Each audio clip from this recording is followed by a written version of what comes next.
Tout de suite, c'est mademoiselle Charlotte Gabris. Une très bonne pâtisserie.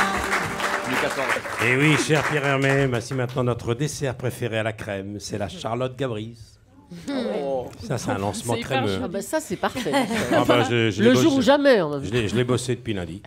Bonjour Pierre, je suis ravie de vous rencontrer parce que s'il y a bien un truc que j'aime plus que mes parents, plus que mes amis, c'est les macarons. Des macarons, je pourrais en manger tous les jours. Ils le savent d'ailleurs, mes parents, ils en jouent. Dès qu'ils ont une mauvaise nouvelle, ils m'offrent des macarons. Quand ils m'ont coupé mon argent de poche, ils m'ont offert un macaron pistache. Quand ils ont divorcé, c'était un macaron café. Et quand ils m'ont appris qu'ils m'avaient enlevé de l'héritage, j'ai eu le droit à un macaron caramel. Je peux vous dire que ça, par contre, ça a eu du mal à passer, quoi. Enlever de l'héritage, carrément, ils auraient au moins pu me filer un macaron au chocolat. Mais bon, c'est pas grave. Moi, j'ai l'habitude de dire que quand j'ai découvert les macarons, j'avais 10 ans de moins.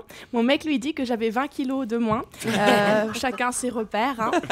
En tout cas, demain, c'est la journée du macaron. C'est la classe quand même, un gâteau qui a sa journée. Je suis sûre que les autres gâteaux doivent être jaloux, hein. J'imagine ce qu'ils doivent dire, les éclairs au chocolat. La journée du macaron, quoi. Super. Je sais pas ce qu'il a fait le macaron pour avoir sa journée, mais à mon avis, il a couché. Franchement, voilà. Le pain au raisin, ça fait 50 ans qu'il est là, personne ne l'achète jamais. Il dit rien, il attend tranquille dans son coin. C'est lui qui aurait dû avoir sa journée. Hein, quand on y pense, il y a aussi la journée de la femme et après, il y a la journée du macaron. Et si on additionne ces deux journées, ça donne la journée du diabète, un peu plus tard dans l'année. Alors, je ne vous cache pas, Pierre, que vous avez quand même un peu de soucis à vous faire, puisque moi aussi, je fais des macarons. Voilà, je vous le dis, ça va peut-être avoir un peu de concurrence. Bon, pour l'instant, c'est des macas pas très ronds, moi, les miens. Ils sont tellement plats que l'avantage, c'est que je peux les utiliser pour la journée du macaron et aussi à la chandeleur. Donc ça, c'est pratique.